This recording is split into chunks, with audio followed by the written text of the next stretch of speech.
ડીસા તાલુકાના જૂના ડીસા ગામમાં પવિત્ર રમઝાન માસની પૂર્ણાહુતિ બાદ ઈદ ઉલ ફિત્રના પર્વની પરંપરાગત શ્રદ્ધા અને ઉલ્લાસભેર ઉજવણી કરવામાં આવી હતી।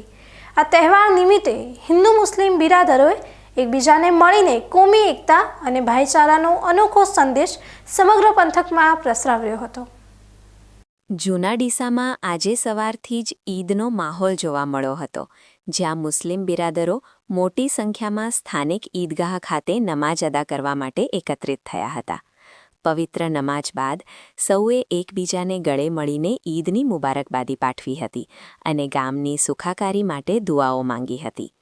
આ પ્રસંગની ખાસ વાત એ રહી કે જૂના ડીસાની વર્ષો જૂની એકતાની પરંપરા મુજબ હિન્દુ સમાજના અગ્રણીઓ અને ગ્રામ પંચાયતના પ્રતિનિધિઓએ રૂબરૂ ઈદગાહ પહોંચીને મુસ્લિમ ભાઈઓને શુભેચ્છાઓ આપી હતી।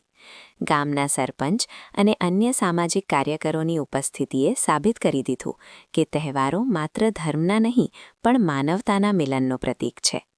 મુસ્લિમ સમાજના આગેવાનોએ પણ હિન્દુ ભાઈઓ તરફથી મળેલા આ સ્નેહ બદલ આભાર વ્યક્ત કર્યો હતો અને જણાવ્યું હતું કે જૂના ડીસા હંમેશા શાંતિ અને સુમેળનું જીવંત ઉદાહરણ રહ્યું છે।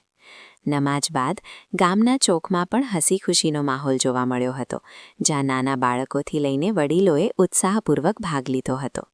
સુરક્ષાના ભાગરૂપે ડીસા તાલુકા પોલીસ દ્વારા ચુસ્ત બંદોબસ્ત ગોઠવવામાં આવ્યો હતો, જેથી શાંતિપૂર્ણ વાતાવરણમાં તહેવારની ઉજવણી થઈ શકે। વકીલો, સામાજિક કાર્યકરો અને વેપારી અગ્રણીઓની હાજરીએ આ ધાર્મિક પર્વને એક સામાજિક મહોત્સવમાં ફેરવી દીધો હતો। મુસ્લિમ બિરાદરોએ આ દિવસે ગરીબોને દાન આપીને માનવ સેવાનું કાર્ય પણ કર્યું હતું। આમ મધુર અત્તરની સુગંધ અને સેવૈયાની મીઠાશ સાથે જૂના ડીસામાં ઈદનો આ પર્વ સૌના દિલ જીતી ગયો હતો। લોકોએ એકતા જ આપણી સાચી શક્તિ છે તેવા સૂત્રને ચરિતાર્થ કરી બતાવ્યું હતું।